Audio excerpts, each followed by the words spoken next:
Cuaca sangat panas di siang itu. Sang surya tampak bersemangat dalam aksinya. Dahaga mulai dirasakan oleh Seno.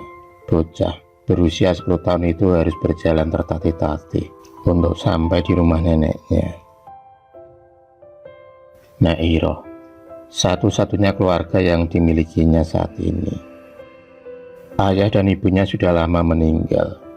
Bahkan sampai sekarang Seno belum pernah melihat sosok kedua orang tuanya. Dia hanya mendengar cerita dari orang-orang tentang kematian ayah dan ibunya. Nairo tampak tersenyum menyambut kepulangan Seno dari sekolah.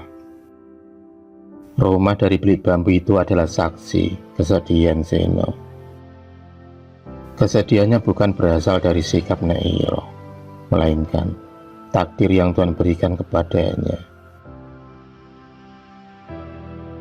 Hidup tanpa kedua orang tua memang menyakitkan, apalagi takdir itu dilengkapi dengan garis kemiskinan keluarganya. Nairo yang sudah tua renta itu tetap bersemangat menjalani hidupnya sebagai penjual ubi-ubian yang dia dapatkan dari ladangnya. Seperti hari biasanya, Seno akan berangkat ke ladang mengambil singkong sehabis pulang dari sekolah. Tak terasa Seno tumbuh menjadi anak yang bertubuh kekar, bahkan tubuhnya jauh dari anak seusianya. Kulit yang hitam legam dan juga rambut yang panjang dan ikal membuat wajahnya kelihatan tua. Di usianya yang menginjak 17 tahun ini, dia berpikir semakin dewasa.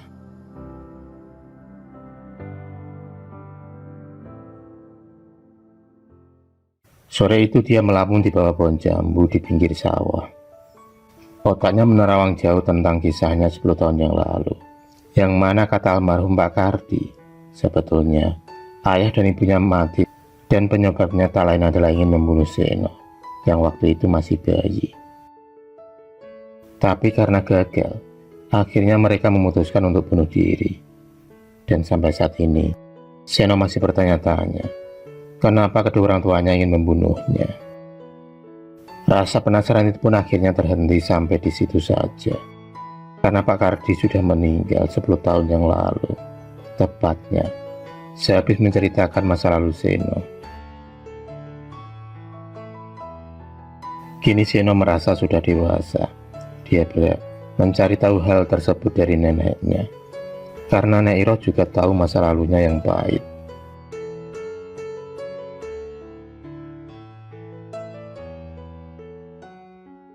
Matahari beralih dari peraduan, senja di ufuk barat mulai meredupkan cahayanya.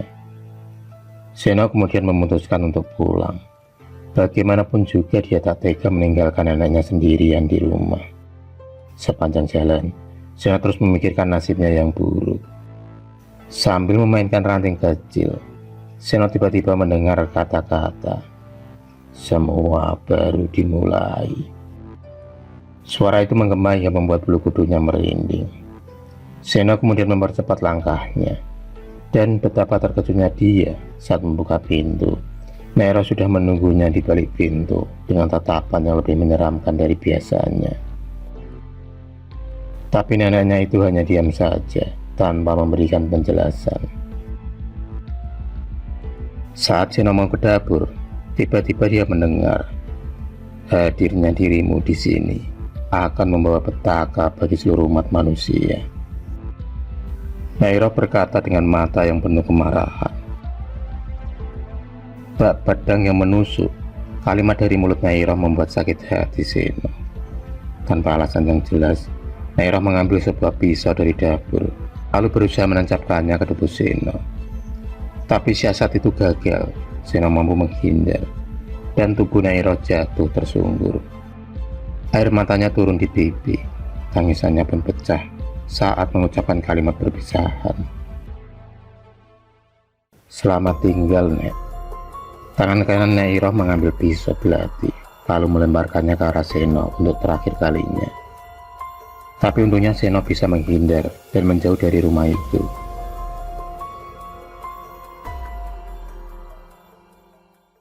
Dia pergi dengan sejuta kesedihan.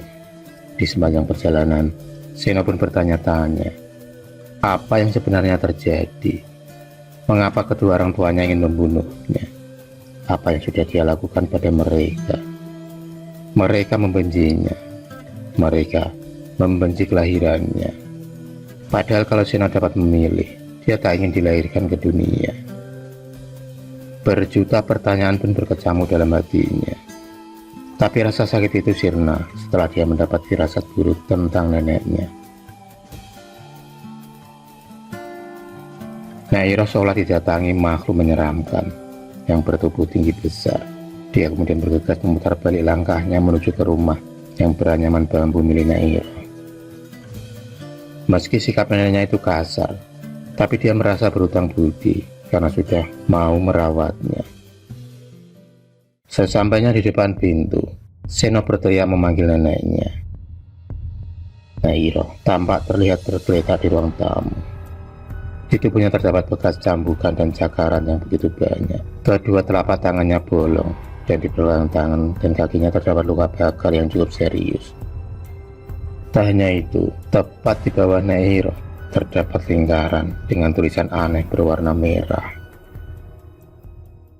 Dengan dibantu Pak RT dan para warga, Seno akhirnya menguburkan jenazah Nyai Iro di pemakaman desa. Seno harus bangkit dan berjuang sendirian. Dengan bekal bercocok tanam, Seno pun melanjutkan profesi neneknya di pasar, yaitu sebagai penjual umbi-umbian. Kematian Nyai Iro yang secara tiba-tiba membuatnya penasaran. Dan untuk menjawab rasa penasarannya itu, dia menuju ke rumah Pak Minto, seseorang yang akhir-akhir ini sering mengunjungi rumah Nyai Iro. Dan kata para warga, Pak Minto adalah orang yang pernah dekat dengan ayah Seno. Tanpa ragu, Seno akhirnya mengunjungi rumah bergaya Jawa kuno tersebut. Diketuknya pintu, dan tak selang berapa lama kemudian keluarlah Pak Minto. Laki-laki bertubuh kekar hitam itu menyambut hangat kedatangan Seno.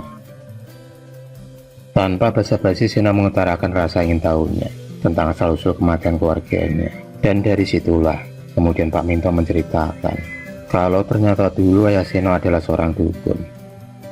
Dan untuk memperoleh kesaktiannya yang lebih tinggi, dia harus melakukan semedi selama 7 purnama. Waktu itu ibu Seno sudah mengandung 2 bulan. Selama 7 bulan purnama lamanya, pasangan suami istri itu tidak bertemu. Hingga akhirnya masa persemedian itu pun selesai. Ayah Seno mendapatkan wangsit, yang mana apabila anaknya yang lahir nanti adalah seorang bocah yang putih bersih, maka kesaktiannya akan berlimpah.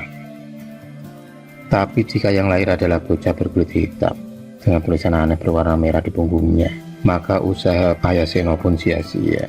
Karena itu dianggap adalah jelmaan iblis. Hingga akhirnya waktu yang ditunggu-tunggu pun tiba. Ibu Seno melahirkan bayi mungil yang lucu. Kebahagiaan tersirat dari wajah mereka. Tapi itu hanya berlangsung beberapa saat saja, karena mereka mendapati tanda merah yang berada di punggungnya. Mata ayah Seno terbelalak.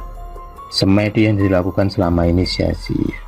Maka diputuskanlah untuk membunuh bayinya detik itu juga. Tapi keajaiban demi keajaiban muncul untuk melindungi bayi yang tak berdosa itu. Allah punya kehendak lain atas bayi tersebut. Pak Minto sudah sering mengingatkan ayah Seno bahwa keanehan yang dialami anaknya adalah murni kesalahannya sendiri. Yang menurut orang Jawa, sebuah pantangan besar bagi orang tua untuk melakukan hal yang buruk waktu istri sedang mengandung. Tapi ayah Seno sudah termakan hasutan setan. Dia lebih mempercayai suara wangsit tersebut. Maka akhirnya kedua orang tua Seno merasa putus asa. Mereka kemudian ditemukan mati karena malu melahirkan anak iblis. Dan Nyai Iro sendiri mati karena diam-diam juga memuja setan. Dia mati mengenaskan di tangan setan pujaannya. Sedih bercampur ngeri, Seno mendengarkan cerita keluarganya yang tak disangka pemuja ilmu hitam. Dan dialah yang menjadi korban saat itu.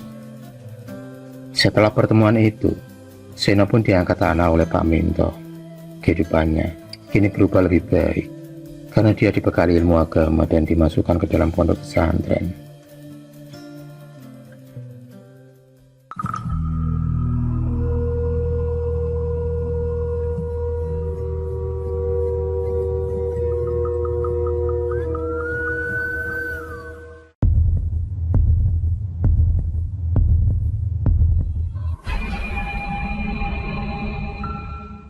kasih sudah menonton video cerita bergambar ini. Klik subscribe untuk terus menonton video-video cerita bergambar selanjutnya. Semangat berkarya.